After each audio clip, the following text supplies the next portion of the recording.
आज जब मैं आपसे मन की बात कर रहा हूं, तो मन में गहरी पीड़ा है। 22 अप्रैल को पहलगाम में हुई आतंकी वारदात ने देश के हर नागरिक को दुख पहुंचाया है। पीड़ित परिवारों के प्रति हर भारतीय के मन में गहरी संवेदना है। भले वो किसी भी राज्य का हो, वो कोई भी भाषा बोलता हो, लेकिन वो उन लोगों के दर्द को महसूस कर रहा है जिन्होंने इस हमले में अपने परिजनों को खोया है। मुझे एहसास है, हर भारतीय का खून आतंकी हमले की तस्वीरों को देखकर खौल रहा है। पहलगाम में हुआ ये हमला आतंक के सरपरस्तों की हताशा को दिखाता है, उनकी कायरता को दिखाता है। ऐसे समय में जब कश्मीर में शांति लौट रही थी, स्कूल कॉलेजों में एक वाइब्रेंसी थी, निर्माण कार्यों में अभूतपूर्व गति आई थी, लोकतंत्र मजबूत हो रहा था, पर्यटकों की संख्या में रिकॉर्ड बढ़ोतरी हो रही थी, लोगों की कमाई बढ़ रही थी, युवाओं के लिए नए अवसर तैयार हो रहे थे, देश के दुश्मनों को, जम्मू कश्मीर के दुश्मनों को ये रास नहीं आया। आतंकी और आतंक के आका चाहते हैं कश्मीर फिर से तबाह हो जाए, और इसलिए इतनी बड़ी साजिश को अंजाम दिया। आतंकवाद के खिलाफ इस युद्ध में देश की एकता, 140 करोड़ भारतीयों की एकजुटता हमारी सबसे बड़ी ताकत है। यही एकता आतंकवाद के खिलाफ हमारी निर्णायक लड़ाई का आधार है। हमें देश के सामने आई इस चुनौती का सामना करने के लिए अपने संकल्पों को मजबूत करना है।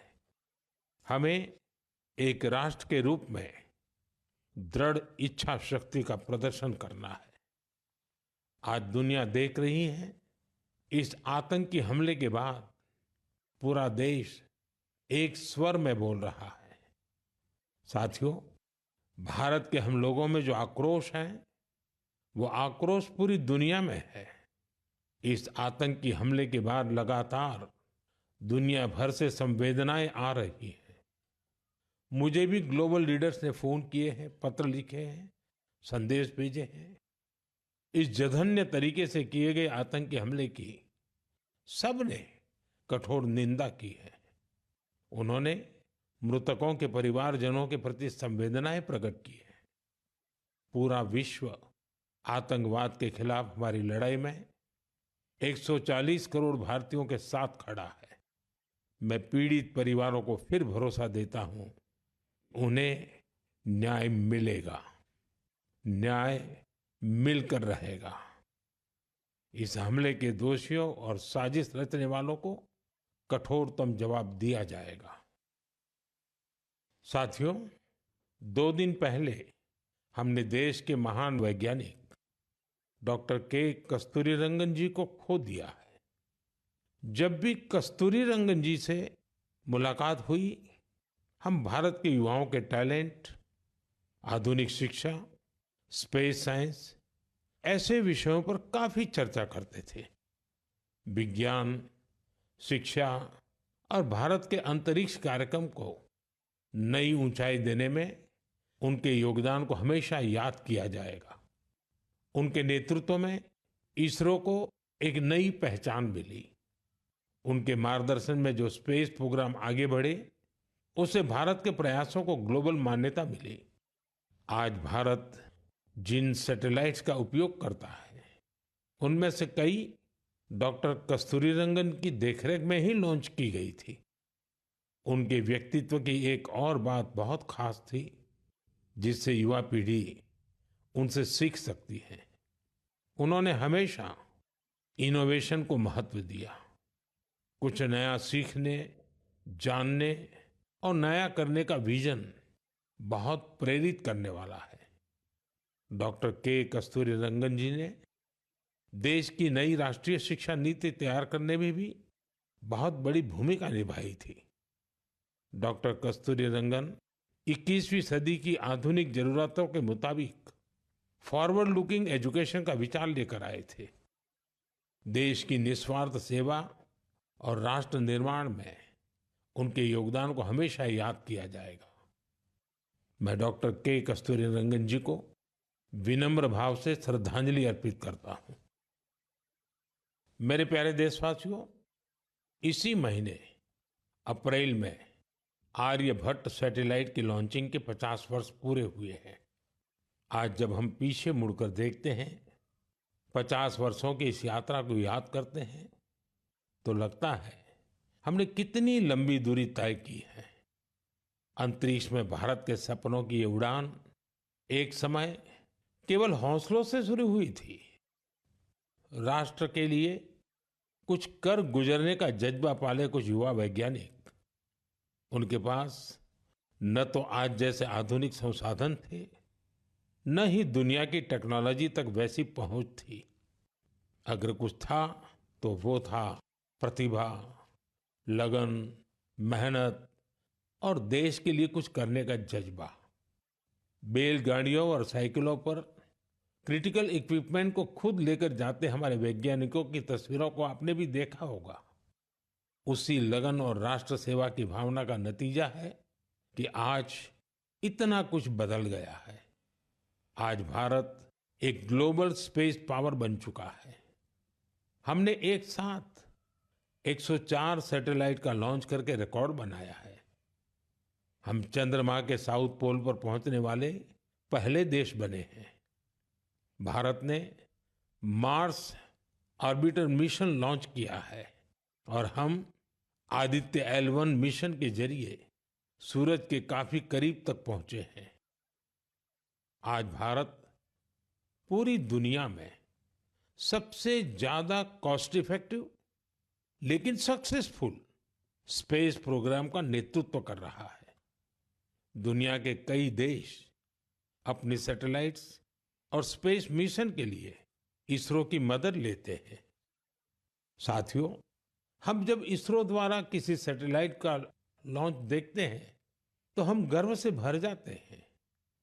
ऐसी ही अनुभूति मुझे तब हुई जब मैं 2014 में PSLV C-23 की लॉन्चिंग का साक्षी बना था। 2019 में चंद्रयान-2 की लैंडिंग के दौरान भी मैं बेंगलुरु के इसरो सेंटर में मौजूद था। उस समय चंद्रयान को वो अपेक्षित सफलता नहीं मिली थी। तब वैज्ञानिकों के लिए वो बहुत मुश्किल घड़ी थी, लेकिन मैं अपनी आंखों से वैज्ञानिकों के धैर्य और कुछ कर गुजरने का जज्बा भी देख रहा था। और कुछ साल बाद पूरी दुनिया ने भी देखा कैसे उन्हीं वैज्ञानिकों ने चंद्रयान-3 को सफल करके दिखाया। साथियों, अब भारत ने अपने स्पेस सेक्टर को प्राइवेट सेक्टर के लिए भी ओपन कर दिया है। आज बहुत से युवा स्पेस स्टार्टअप में नए झंडे लहरा रहे हैं। 10 साल पहले इस क्षेत्र में सिर्फ एक कंपनी थी, लेकिन आज देश में 350 से ज्यादा स्पेस स्टार्टअप काम कर रहे हैं। आने वाला समय स्पेस में बहुत सारी नई संभावनाएं लेकर आ रहा है। भारत नई ऊंचाइयों को छूने वाला है। देश गगनयान, स्पेडेक्स और चंद्रयान-4 जैसे कई अहम मिशन की तैयारियों में जुटा है। हम वीनस ऑर्बिटर मिशन और मार्स लैंडर मिशन पर भी काम कर रहे हैं। हमारे स्पेस साइंटिस्ट अपने इनोवेशन से देशवासियों को नए गर्व से भरने वाले हैं। साथियों, पिछले महीने म्यांमार में आए भूकंप की खौफनाक तस्वीरें आपने जरूर देखी होगी। भूकंप से वहां बहुत बड़ी तबाही आई। मलबे में फंसे लोगों के लिए एक एक सांस, एक एक पल कीमती था। इसलिए भारत ने म्यांमार के हमारे भाई बहनों के लिए तुरंत ऑपरेशन ब्रह्मा शुरू किया। एयरफोर्स के एयरक्राफ्ट से लेकर नेवी के शिप्स तक म्यांमार की मदद के लिए रवाना हो गए। वहां भारतीय टीम ने एक फील्ड हॉस्पिटल तैयार किया। इंजीनियरों की एक टीम ने अहम इमारतों और इंफ्रास्ट्रक्चर्स को हुए नुकसान का आकलन करने में मदद की। भारतीय टीम ने वहां कंबल, टेंट, स्लीपिंग बैग, दवाइयां, खाने पीने के सामान के साथ ही और भी बहुत सारी चीजों की सप्लाई की।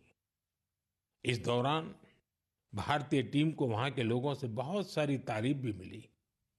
साथियों, इस संकट में साहस, धैर्य और सूझबूझ के कई दिल छू जाने वाले उदाहरण सामने आए। भारत की टीम ने 70 वर्ष से ज्यादा उम्र की एक बुजुर्ग महिला को बचाया, जो मलबे में 18 घंटों से दबी हुई थी। जो लोग अभी टीवी पर मन की बात देख रहे हैं, उन्हें उस बुजुर्ग महिला का चेहरा भी दिख रहा होगा। भारत से गई टीम ने उनके ऑक्सीजन लेवल को स्टेबल करने से लेकर फ्रैक्चर के ट्रीटमेंट तक इलाज की हर सुविधा उपलब्ध कराई। जब इस बुजुर्ग महिला को अस्पताल से छुट्टी मिली, तो उन्होंने हमारी टीम का बहुत आभार जताया। वो बोली कि भारतीय बचाव दल की वजह से उन्हें नया जीवन मिला है। बहुत से लोगों ने हमारी टीम को बताया कि उनकी वजह से वो अपने दोस्तों और रिश्तेदारों को ढूंढ पाए। साथियों, भूकंप के बाद म्यांमार में मांडले की एक मॉनेस्ट्री में भी कई लोगों के फंसे होने की आशंका थी। हमारे साथियों ने यहां भी राहत और बचाव अभियान चलाया। इसकी वजह से उन्हें बौद्ध भिक्षुओं का ढेर सारा आशीर्वाद मिला। हमें ऑपरेशन ब्रह्मा में हिस्सा लेने वाले सभी लोगों पर बहुत गर्व है। हमारी परंपरा है, हमारे संस्कार है, वसुधैव कुटुंबकम की भावना। पूरी दुनिया एक परिवार है। संकट के समय विश्व मित्र के रूप में भारत की तत्परता और मानवता के लिए भारत की प्रतिबद्धता हमारी पहचान बन रही है। साथियों, मुझे अफ्रीका के इथियोपिया में प्रवासी भारतीयों के एक अभिनव प्रयास का पता चला है।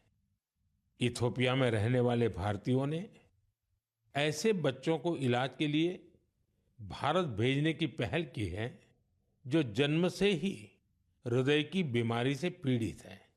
ऐसे बहुत से बच्चों की भारतीय परिवारों द्वारा आर्थिक मदद भी की जा रही है। अगर किसी बच्चे का परिवार पैसे की वजह से भारत आने में असमर्थ है, तो इसका भी इंतजाम हमारे भारतीय भाई बहन कर रहे हैं। कोशिश ये है कि गंभीर बीमारी से जूझ रहे इथियोपिया के हर जरूरतमंद बच्चे को बेहतर इलाज मिले। प्रवासी भारतीयों के इस नेक कार्य को इथियोपिया में भरपूर सराहना मिल रही है। आप जानते हैं कि भारत में मेडिकल सुविधाएं लगातार बेहतर हो रही है। इसका लाभ दूसरे देश के नागरिक भी उठा रहे हैं। साथियों, कुछ ही दिन पहले भारत ने अफगानिस्तान के लोगों के लिए बड़ी मात्रा में वैक्सीन भी भेजी है। ये vaccine rabies, tetanus, hepatitis B और इन्फ्लुएंजा जैसी खतरनाक बीमारियों से बचाव में काम आएगी। भारत ने इसी हफ्ते नेपाल के आग्रह पर वहां दवाइयां और वैक्सीन की बड़ी खेप भेजी है।